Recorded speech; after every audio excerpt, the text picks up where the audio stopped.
Welcome to my channel. Today we are going to be discussing the sacred secretion and the sacred chrism and the sacred secrets of alchemy, the science of Christ within, and self-regeneration. And we're going to be discussing this from perspective of biochemistry, as well as understanding as above, so below, and the different correspondences and disciplines. So I'm going to start off by reading Physical Regeneration, chapter in George W. Carey, God, Man, Word Made Flesh.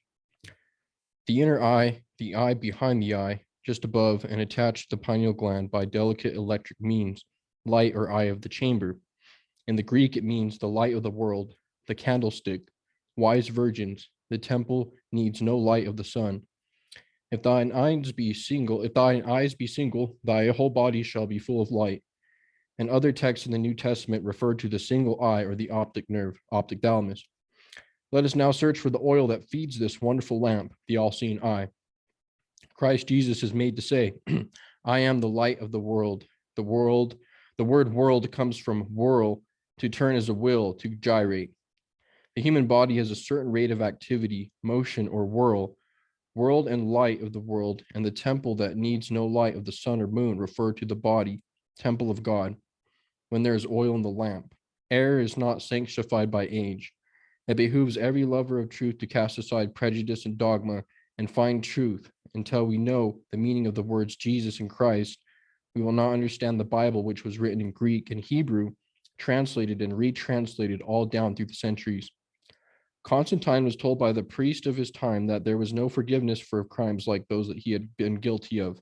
And so this Roman emperor devised the plan of salvation in order that the blood of the innocent Jesus Christ might save him from eternal damnation. An easy way out for this monster and all other blood-smeared tyrants, kings, emperors, and Napoleons of finance, competition, and war from Pharaoh to the present-day rulers. The word Jesus is from ichthos, Greek for fish, hence son of none. Mason means baked fish, to cook the fish. Baptism of fire. The word Christ means a substance of oil, consistency, an ointment or smear. Varnish or paints are used to preserve or save wood. So listen to that. You have like paint savior, salve. Salve saves the wood. The body's the wood. Christ salves the wood. It purifies and allows it to stay in its perfected form eternally, so that you could take on, basically crucify this body, personality, and the emotions into the spiritual body and have it like permanently connected. At about the age of 12, Jesus was found in the temple arguing with the doctors or teachers. The word doctor is from Latin, docere, to teach. Every month in the life of every man or woman after puberty, when the moon is in the sign of the sun, was in at the birth of the individual. There's a psychophysical seed or son of man born in the solar plexus, or the pneumogastric plexus, which in ancient texts was called the house of bread. Bethlehem from Beth, a house, and Lehem, bread, cast thy bread upon the waters, and it shall return to thee after many days. Waters are the blood and the nerve fluids of the body that carry the fish on its divine journey to regenerate, save, and redeem man. Nazareth means to cook. Nazarene means cooked. Cook means to prepare. Any materialized thing is bread. Nazareth, mass, mesa, or dough. So mace means bread. Thus, the Catholic Mass, also Mason, will now be plain by the Mason, and the Catholics are not in agreement, for the fourth letter N is an abbreviation for the 14th letter of Hebrew alphabet, nun, a fish. By adding the N to Mason, the riddle of cooked or prepared fish was made so plain that the priesthood strenuously objected and thus developed friction between the church and Masonry. The disciples were fishermen. The early Christians used a fish as their secret symbol. Money to pay taxes was taken from the mouth of a fish. Bread and fish were increased until 12 baskets full were left. God prepared a fish to swallow Jonah. Jonah means dove. Dove means peace, the germ descending from the gray matter of the brain. The storm means sex desire. So overcoming the storms, the waters of life, is overcoming the sexual. That's what all esoteric doctrine is based on. Overcoming the waters, the earth and the water, because we're the subtle aspects, the air and the fire. And the spiritual air and fire have to overcome and purify the water and earth. So we have to overcome the storms. Hence the flood, and also Jesus on the boat.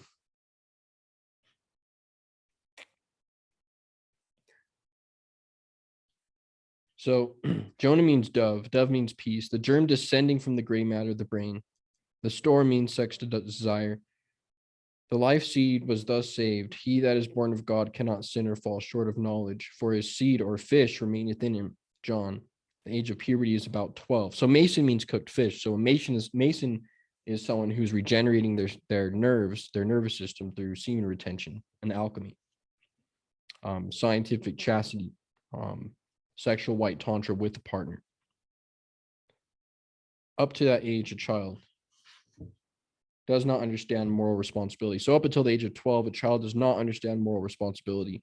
The firstborn means the first seed or fish. So the first seed that's born in the plexus, in the solar plexus, around age 12 is the first fish of the firstborn. Pharaoh, or the sex desire, always tries to destroy the firstborn. So that energy that's implanted and grows within us at that age is then cast out and want to be killed by the inner Pharaoh, or the inner desire, or the inner entropic forces of the material realm. Before we explain the baptism in Jordan and the christening and the crucifixion, let us briefly explain Moses, Joshua, Nile, Pharaoh, and the children of Israel. Egypt means the dark lower part of the body. That part of the body below the solar plexus is Egypt, or the kingdom of earth. All above the center constitutes the kingdom of heaven. The manger of Bethlehem is the center or the balance. Nile, Moses, and Pharaoh's daughter all refer to generation. It rises in the mountains of the moon. Moses means drawn from the water. Fish are drawn from the water. There are two fish in our sea, Vaughn. Sea sign of Pisces, two fish. Joshua, the son of Nun. Nun is Hebrew for fish. Moses was the physical or generative fish. Moses' laws were on the physical plane. Joshua means God of salvation, and salvation comes from saliva or salvation. Sol is salt, which saves. If from saliva or salvation, Sol is salt, which saves. If the salt loses its savior, whereas shall it be salted? Saliva saves the body by just digesting the food.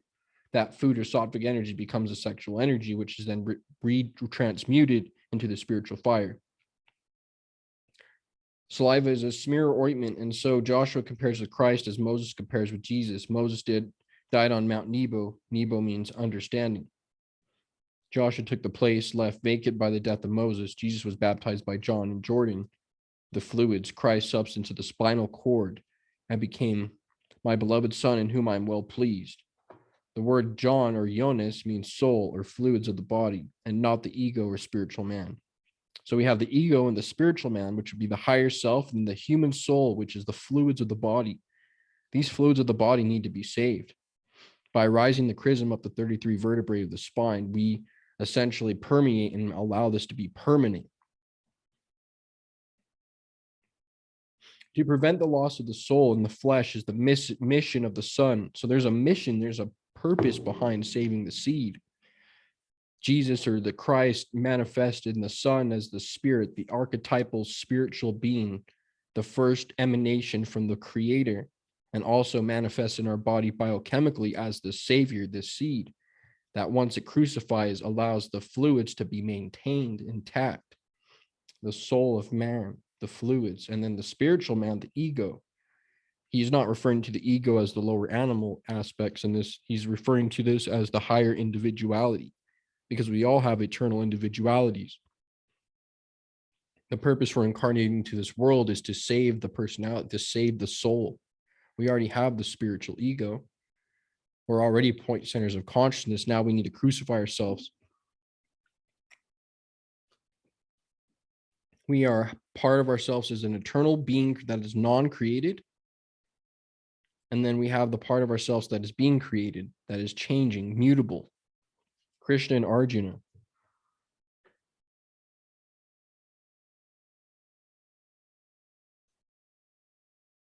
But the question will be asked, what or where is source or origin of the seed or redeeming Son? Ether, spirit, or God. So this seed comes from the ether, essa, universal intelligence, or it may be used, it breathes into man the breath of life. This elixir is carried through the lungs into the arteries or air carriers, where it unites with the inorganic cell salts, materials cooked, and forms granules and is deposited in the flesh and bones. The study of astrology, biology, biochemistry added to psychology will lead one to the great alchemical laboratory of the fearfully and wonderfully made human temple and the fearfully and wonderfully written Bible, because the Bible is a book on alchemy.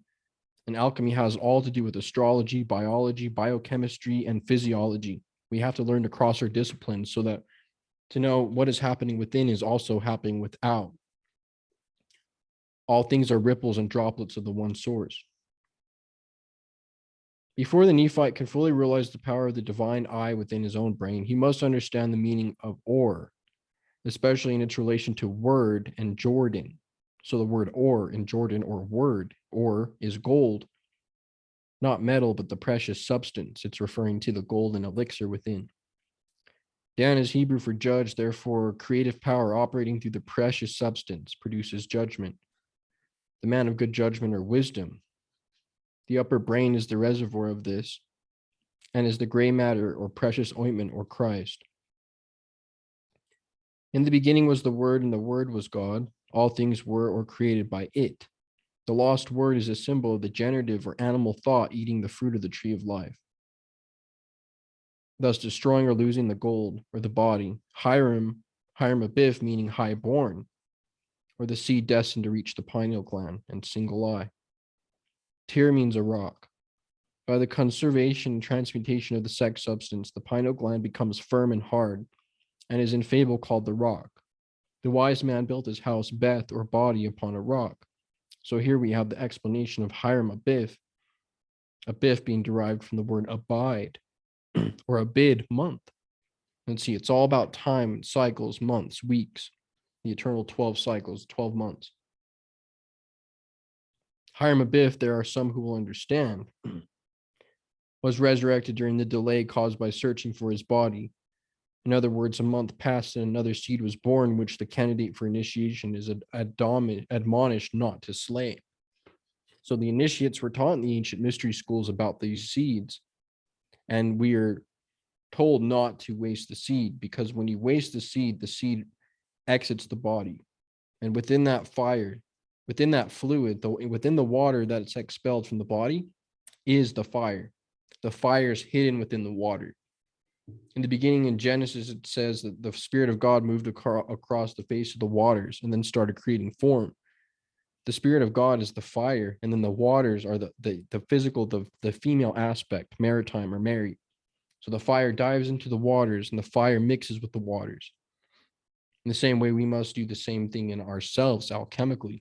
The spiritual fire within must evaporate these fluids inside and manifest the eternal bodies of light, so that we can project into that eternal role, that eternal physical, that eternal, I wouldn't say physical, I'd say transcendental body.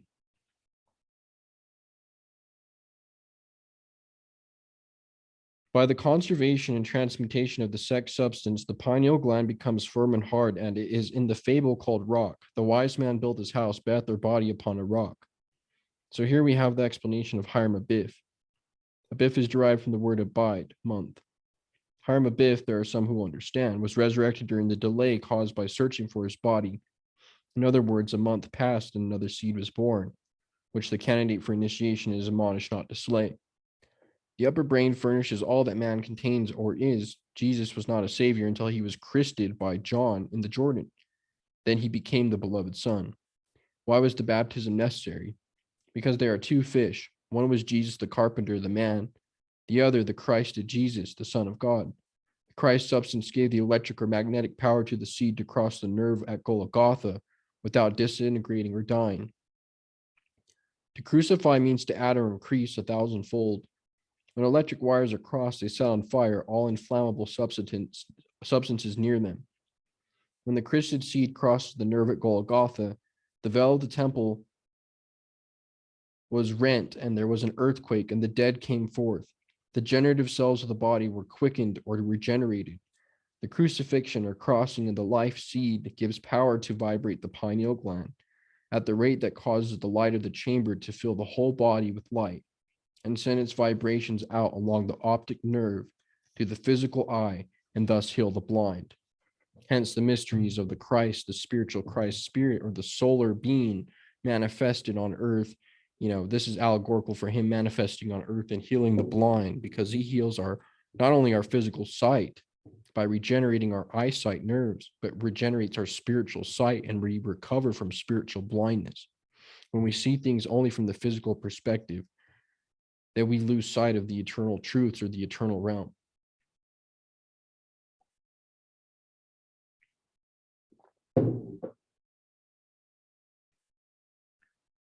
So in the alchemical process, as we know, the sun goes through the 12 signs of the zodiac. Each zodiac represents the 12 stages of alchemy, or the 12 intelligences that man must labor through. Hercules in the 12 labors, Jesus in the 12 apostles or the 12 disciples. We have the 12 cranial nerves, the 12 tribes, 12 intelligences. Starting at Aries, we have calcination, then Taurus, congelation, Gemini, fixation, Cancer, dissolution, Leo, digestion, Virgo, distillation, Libra, sublimation, Scorpio, separation, Sagittarius, incineration, Capricorn, fermentation, multiplication, Aquarius, and finally projection into the eternal body of light in Pisces, crossing over the barrier of life and death, to be spiritually reborn and resurrected in Aries on the other plane of existence. As within, so without. The 12 stages of the zodiac that the sun goes through are archetypally connected to the 12 processes that take place in our lives here on this planet. The story of the hero triumphing over evil in the sky, as well as the body and biology, the mind psychologically, and the divine fifth dimensional mythological transcendental realities where these beings have existence. There are the archetype of Moses, the archetype of Joshua, or Jesus, Christ, Krishna. These intelligent beings are eternal. The stars in the sky were here when all of us were alive or not alive. The stars have always been here. The stars have never moved. The eternal demigods, as referred to in the Eastern tradition, these gods or demigods or the Elohim are eternal. They're the watchers. They have always been there watching and observing. They're the ones that observe the whole creation. These eternal heroes manifest as characters in the stories as we write about them. Man writes and is inspired to write about and grasp the mysteries of the invisible realities and the invisible beings. So what may be called Moses in this tradition is called perhaps Tahuti in another tradition, or Mercury, or Buddha, various different names, but essentially they all are pointing to these intelligences that are eternal. Whereas the human body and the mortals are mutable. We're always changing. They never change. Their names may change, but their archetypal meaning never changes. So some of these epochs that we read in these texts, whether it be the Bhagavad Gita, the war of Kurukshetra, between the families, Krishna and Arjun on the battlefield, or we have the story of Moses, the story in the Bible, all Old Testament, New Testament, they all seem to have historical references and places. We have to understand that these are all allegorically speaking about inner processes psychologically. It's a cosmic psychology book, a book on alchemy. So even when it's talking about when Jesus is saying, give unto Caesar's what is Caesar's, now it's kind of like, oh, what the Bible's telling me to pay taxes. Well, like maybe on the most physical, literal level, but what it's trying to actually explain is Caesar represents the part of you who's over the carnal desires, the carnal man, the king of the carnal, the lower nature, the physical animal aspect of the body. So the Christ spiritual body is saying to give unto Caesar's what is Caesar's means to give unto the physical nature what is needed, no more, no less, to not give so much significance to it. We have to, there's certain things that we have to do just being in the physical realm. We have to give unto Caesar's what is Caesar's. If we know that's not talking about a Roman emperor, it's talking about an inner psychological drama that takes place within, we could begin to pierce the veil in these allegories and understand them on a higher level. In truth, the historical places are named after the physical body parts and corresponding faculties that relate to the inner psychic phenomenon. And as you can see, this brain and the spinal column and the lower pelvis is equivalent to the outer Jordan River, the Dead Sea. This Dead Sea in Sodom was named after the physical body. The physical body came first. Well, you could say that this came first, but the thing is that they're both interrelated. They're connected eternally, as within, so without. When we see with our physical eyes the physical nature of the universe, we're looking within ourselves. We're actually seeing at a reflection. So, of course, these places are going to manifest in the physical realm. But first and foremost, the stories and allegories are pointing within, the secret of the Christ within. Then we can see the Jordan River empties into the Dead Sea. The Jordan River is the spinal fluid. And it's interesting to know that this river flows north, upward. So we have to transmute our energy upward, up the river. The sacred fluids from the claustrum, one yellow, the other white. Milk and honey referred to in the Bible as the children of Israel, having been given the promise of the return to this land flowing with milk and honey. So the promised land is in the brain. The pineal gland and pituitary gland produce the milk and honey. So it's important to know that nature, the intelligent creator, has given each of us as human beings a spiritual thermometer known as the spinal column, or what I like to call the spirit meter. This spirit meter is given to us because man has a soul that is intelligent enough to understand to transmute the physical nature. So we're transmuting the physical elements of the nature of the physical body into the spiritual aspects. And only humans can do this because they're upright and have the spine. The spine is the rod, the divine wand, the sword, the master sword. By utilizing the spinal column correctly, we regenerate the nervous system and in turn allow the spirit to fully manifest and become crucified to the body in a way that it permeates it, so that after death, it can become a permanent connection between the divine ego, which is who you are, and the human soul, an eternal merge. That's why Jesus says, I and the Father are one, I and you and me. All things are related. So when we live in accordance with the Tao, or the way, or of truth, following natural law, or following, not ever going against our consciousness, that means never overeating, never getting too drunk. Like these things can have, like, of course we're gonna make mistakes. Like that's why we have our whole lives to take to do this, but we don't have a lot of time.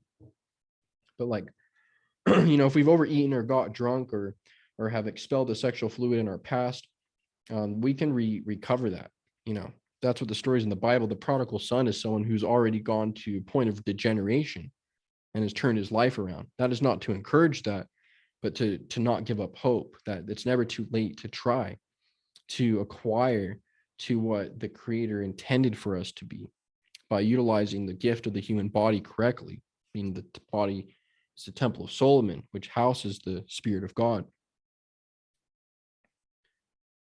When we live in the accordance with the Tao and we follow our consciousness and we live with bodhicitta, our compassion, this thermometer rises in the spine.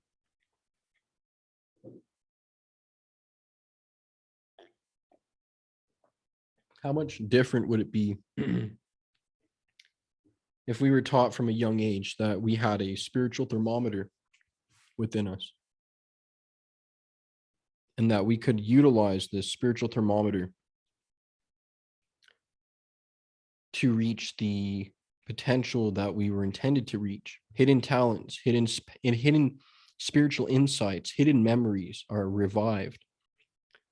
Dead brain cells are regenerated. Your sight is restored. Spiritual sight as well. You overcome the blindness that the physical eyes, the two thieves. Jesus crucified in Golgotha. Spiritually, in the higher dimensions, this takes place, but within us, biochemically, it takes place as well, as that seed represents the journey of the Son. It's crucified in Golgotha, the Passover. The lamb is slain. The lamb's blood purifies the blood of the body. The soul is in the blood. Our soul is purified. We can feel the energy rise or fall depending on what is done. Different behaviors, different actions, whether they be emotional outburst, anger, greed, lust. We could become very angry at someone and do something to harm them. And then after, we have that burning sensation of shame and guilt that destroys the oil. We can go on a lust binge and deplete ourselves sexually and become depressed, anxious, lose our nervous system powers, and empty the fluids into the Dead Sea. Just like we showed in this picture here. That is how the nervous system becomes less sensitive, and now we can no longer see into the internal planes of existence. We can no longer have a great connection with our consciousness, because when we have a strong connection with our consciousness, we feel remorse when we do something wrong, or we feel guilty. But when we don't have a connection with our consciousness, we lose this. We stop feeling bad for things that we've done. And this means that we're drifting farther away. Our spiritual meter is lowering. The whole point of this life for humans is to live in accordance with the life of the truth of God, the Tao, the way, the Dharma, to follow your particular journey that God has given to you, to live correctly, not to let yourself get hacked with all these soul and psychological viruses of lust, addiction, food addiction, lust addiction, to want to meddle with people's affairs and business and life. And other people, people have things to worry about. Like freaking people are murdering people. There's a lot of negative aspects in our consciousness that we have to wake up to, and overcome them, and take a look inside and see the inner struggle between the light and darkness, and to know that there are two wolves within us. That's not all just greatness. There's a lot of things that we can improve on. Some of us are given a higher plate to work off of, where maybe you don't have to worry about, maybe you've already overcome gluttony or lust addiction, but maybe you're still prideful. These are all things that make the spiritual thermometer lower. The skull's Golgotha, or the place of the skull, and the oil rising all the way to the 33rd vertebrae, hence 33 years of the life of Christ. The oil is crucified as we bear our cross. We bear our cross through our whole life. The cross is the four elements. In the middle is the fifth, the soul, the blossoming rose. The soul blossoms from the tree, the cross. The body's the cross. We're crucified on the cross. We also crucify our senses, and we gain access to the resurrection of the eternal spirit and gain awakening. Samadhi, we're aware of our eternal soul body. We now no longer identify with the physical body, but we identify with the eternal spiritual body. And this is what the story is referring to. Now, as the sun goes through its daily path, its yearly path, goes through the 12 zodiac, starting at Aries, March 21st, the head or the brain, and ending at Pisces, the feet. It goes through a journey of birth, sacrifice, and death. It dies in the winter only to resurrect. So we have birth, giving birth to inner qualities, giving birth to new ideas, talents, giving birth to the inner solar bodies. And then we're putting death to the ego, death to the psychological aggregates. And then we sacrifice for humanity in the same way the sun labors and sacrifices for all. So this was a teaching of Samael Weor, and he taught the correlation between the sun and on the aspects of our life, and how our life is a miniature reflection of this outer thing that takes place. This is what all the great masters taught. And the sun's a symbol for deity, or the soul within man, the soul of man, Solomon's temple, Solomon, the soul of man, the sun and moon. In the Upanishads, it's very beautiful. It says the sun and moon are its eyes, the wind is its breath, and the whole universe is its body. Beautiful. So what is esoteric science, and what is the point of initiation? What exactly is this, and when are you initiated? How do you know? You know when you start to acknowledge your identification with the spirit and begin to overcome the material nature, to begin to become aware of your eternal nature and no longer identify with the mortal tendencies. As we live our life, the oil nourishes the higher faculties of the being and allows the spirit to overcome the material nature. By overcoming trials and temptations and keeping to our higher ideals, the oil recalibrates the entire nervous system, and the brain cells too become equilibrated.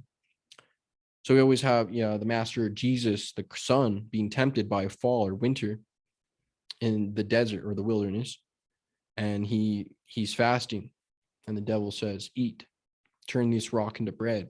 And Jesus says, "We do not live by bread alone, by food alone, but we live from the word of God, the oil, the sun, the light-giving light presence, the eternal intelligence." That is the first thing that nourishes us and allows us to live here and to become conscious of ourselves. So we no longer identify with the physical body, saying that we are just mortal byproducts of nothing. Then he's taken to a high place, saying, "You can own all these kingdoms. You can have all things on earth." And Jesus says, what is it to have all things on earth if to forsake his soul?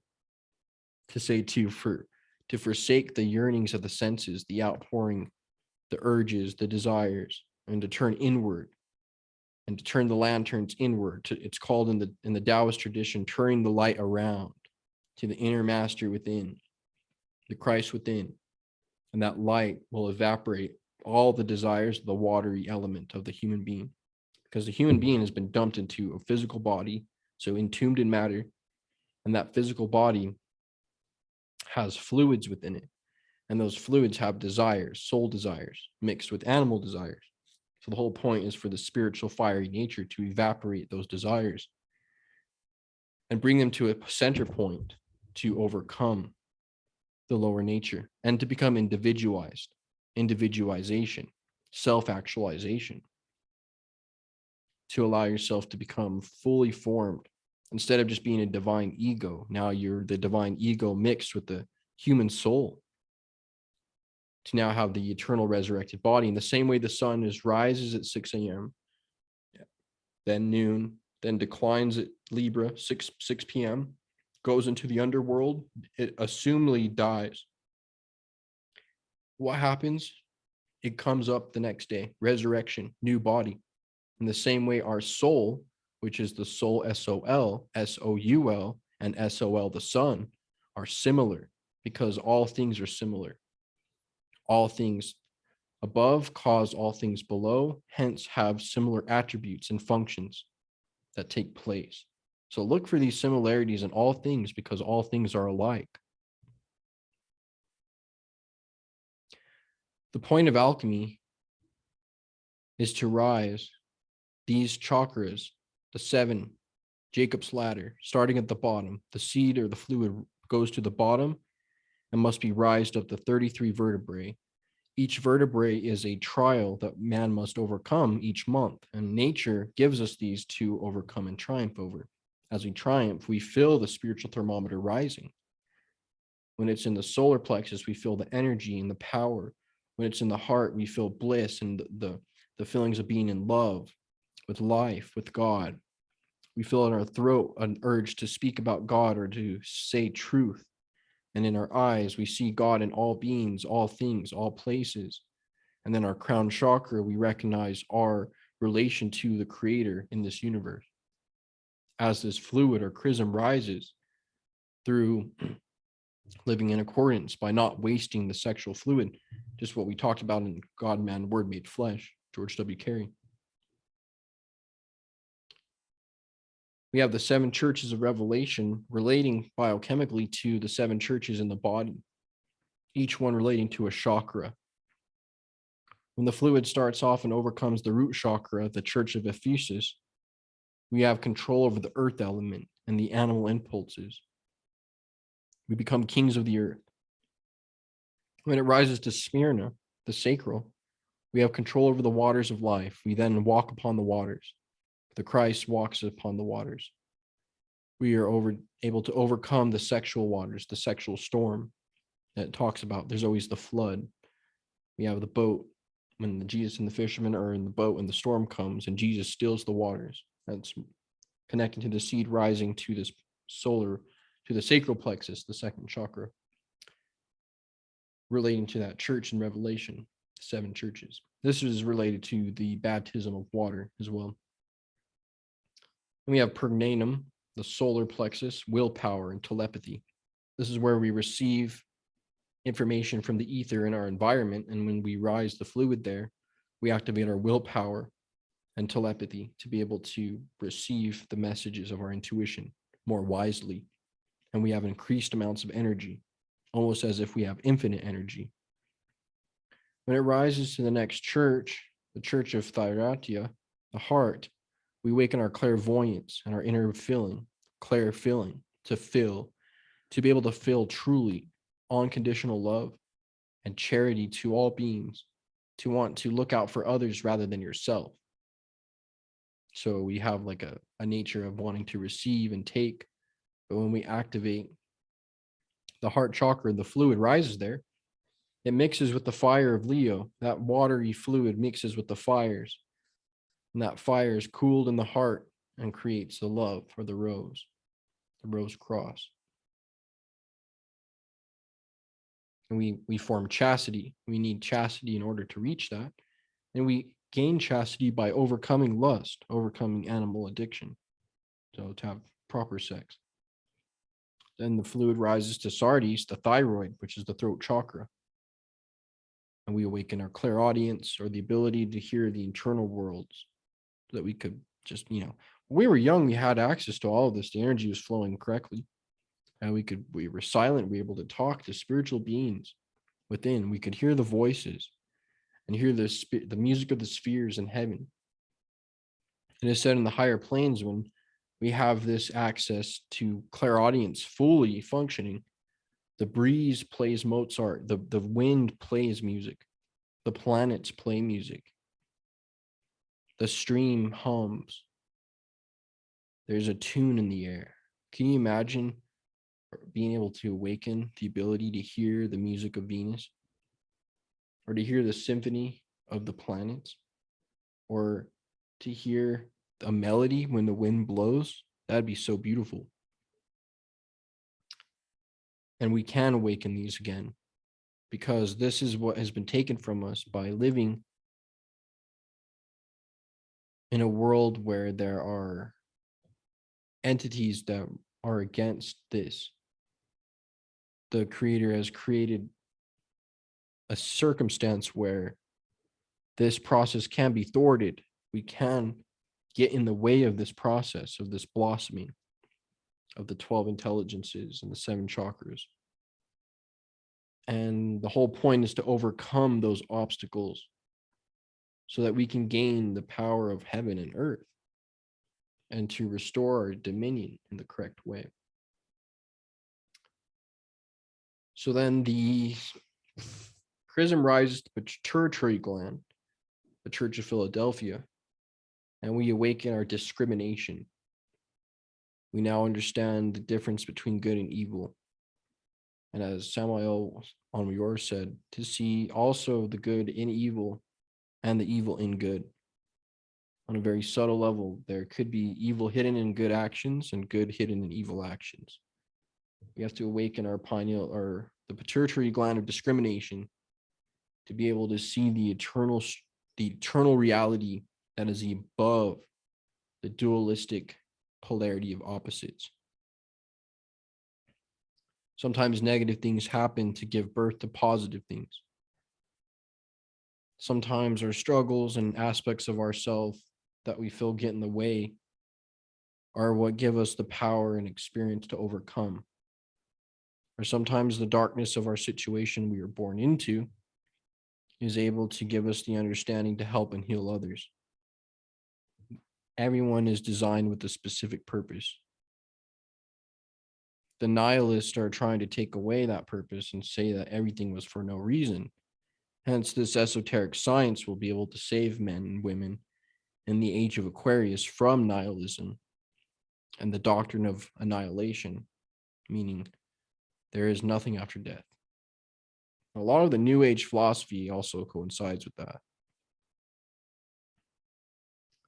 When the pituitary gland is, you see God in all beings, you reach the high level where you see Krishna or the Christ. Christ says he is in the poorest person. The disciples ask Christ, how shall we serve you? He says, serve the poorest, the poor. I am in him. And when we awaken the fluid to the pineal gland, we reach the atonement, or at-one-ment, to become fully individually separate from God, but completely and qualitatively alike. And we see God face to face, and finally see the eternal being, the cause. Because in the Upanishads, remember, there's 3 aspects of God. There's the world, the universe. There's the souls, the many. And there's the one who watches all things, the great eye of providence, the single eye. We have a single eye, and there's also an eternal spiritual single eye. And as we know, the 7 chakras are the 7 sealed book in the book of Revelation, and the book was sealed with 7 seals.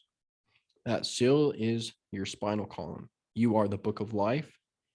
The spinal column is the book of life, and the book sealed with 7 seals that need to be unlocked through rising the sacred serpent up the 7 chakras and igniting them into action.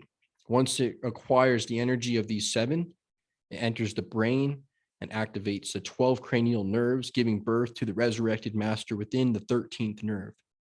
The 13th nerve gives us access to projection into our eternal body, clairvoyance, clairaudience, and our spiritual nature is restored.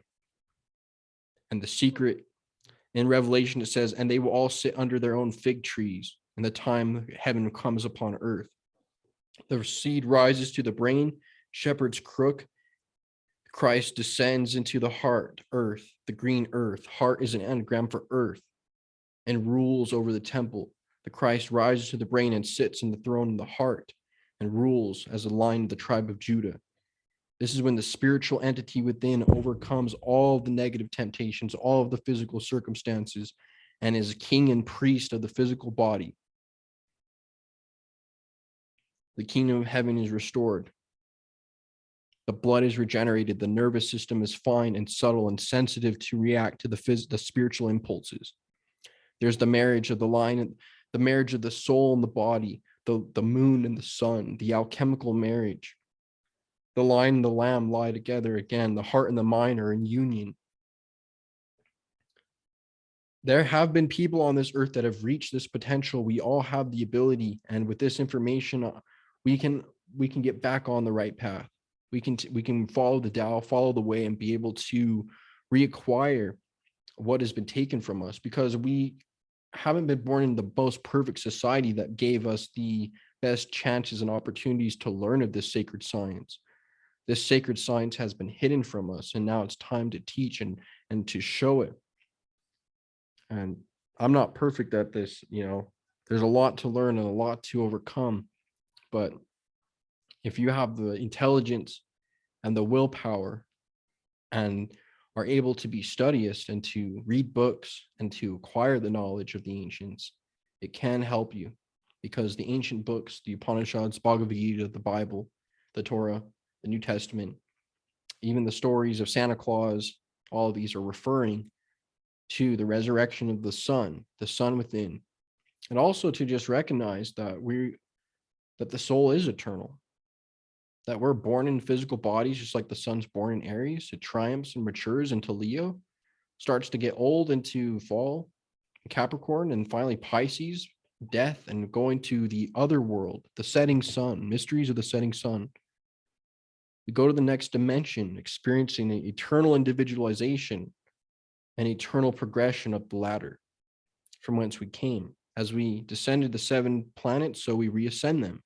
As the fluid descends the 7 chakras, so it reascends and is reunited from whence it came. So the soul, as it descends to the bottom, to earth, manifesting a Malkuth of the tree of life. And so it reascends with the qualities that it acquires, the knowledge of good and evil, and the knowledge of what it is as opposed to what it is not. All right, that should be it, everyone. Thank you so much. Bye.